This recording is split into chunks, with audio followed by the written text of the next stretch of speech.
United States President Barack Obama is making his long-awaited trip to Israel, his first since taking office in 2009. Weighty issues like Iran and the Middle East peace process need to be discussed with Israeli Prime Minister Benjamin Netanyahu. But there's a worry here in America that the two leaders' own frosty relationship may get in the way. Prime Minister Netanyahu and President Obama have met before, but not on Israeli soil. This was their 2009 meeting. Since then, relations have become strained. So despite desired dialogue on Iran and the peace process, many commentators feel for the president it's really about resetting US-Israel relations. I think his main job on the trip to Israel is to do something that he didn't do in 2009, which is persuade Israelis. I get it. I understand you. I understand the physical threats. I understand the security issues. Have confidence in me because I care about it and I get it. It would have been a lot easier to do that in 2009 if he'd gone there after Cairo.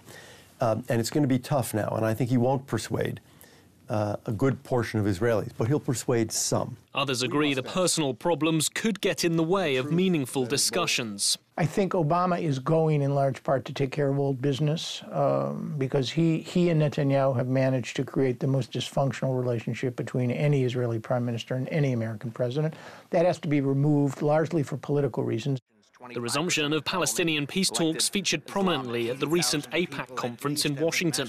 While the president wants to push ahead, forcing the issue may not be in his best political interests at home in America. If he wants to regain the House in 2014, or work out bipartisan deals on some of these domestic pieces of legislation, the last thing he wants to do, very last thing he wants to do, is give the Republicans a ready-made issue by leaving behind the notion that he's beating up on the Israelis. On Iran, Netanyahu has previously threatened military intervention to slow Islamabad's nuclear ambitions. Obama has cautioned restraint, arguing for more time to make diplomacy and sanctions work. This is an important period for the president to go to Israel and try to reassure the Israelis that his strategy is effective, that he's committed to preventing Iran from acquiring a nuclear weapon or weapon capability. But arriving just days after the formation of the government is likely to make finding practical answers difficult. This trip is about managing expectations. It's about managing the problems, not necessarily offering solutions to those problems.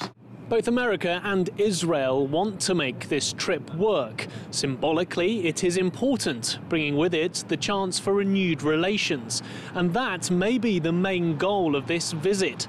Many here in Washington don't expect any big policy announcements.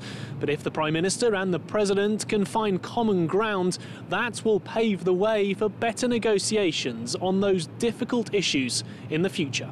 This is Nick Harper for JN1, Washington, D.C.